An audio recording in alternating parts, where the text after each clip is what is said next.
My name's Leland Melvin, former astronaut, now working to help inspire the next generation of explorers.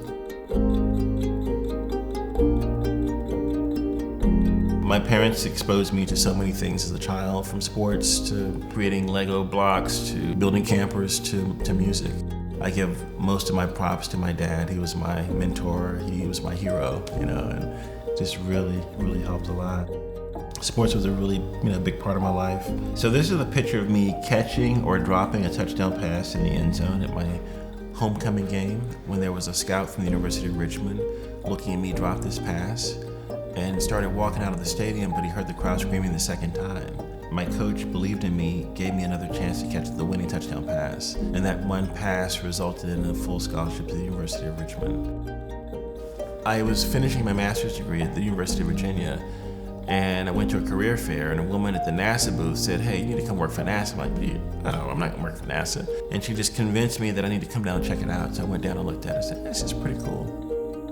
I worked at NASA for about 7 or 8 years, and a friend of mine who wanted to be an astronaut said, "Leland, you'd be a great astronaut." I'm like, "What are you talking about?" I mean, me, astronaut? And that same year, my boy Charlie Camarda, he got in. Then I saw what he was doing. He was flying jets, he was inspiring kids, he was gonna be flying in space one day. And I said, wow, that's the ultimate gig. And so I applied the next year and I got in. And it was just incredible. To train on the ground, you go down into a pool just about 30 feet deep. Well, they started letting me down. I realized that this little styrofoam pad was not in my helmet. They forgot to put mine in. So I asked the test director to turn the volume up in the headset. And from that point on, I heard nothing but static. I went deaf.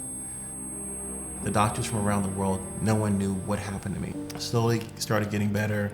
Hearing came back, still hearing impaired. And this year, I went to Washington to work in education. And that's when we lost Space Shuttle Columbia. 7 of my friends were on Space Shuttle Columbia that broke up coming over the Texas sky. One of the mission specialists was David Brown, but I went to his parents' home the night of the accident to console them. His father said to me with tears in his eyes, he said, "Leland, the biggest tragedy would be if we don't continue to fly in space to carry on their legacy." Now at this point, I'm not flying because they've told me I'm medically disqualified. But as we fly around the country to go to the different memorial services, the chief flight surgeon, Rich Williams, he says, "I'm gonna sign you a waiver to fly. This will be your testimony to the world." NTD, with that, you are cleared to launch Atlanta. Copy, clear to launch.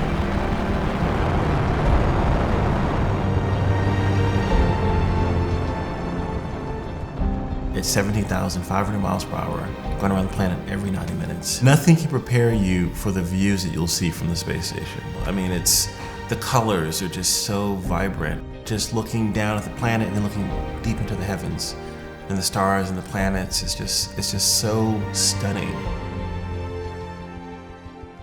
Connecting the dots with building, creating, doing the robotics, doing the space. I never really synthesized all those activities to a final job or final goal.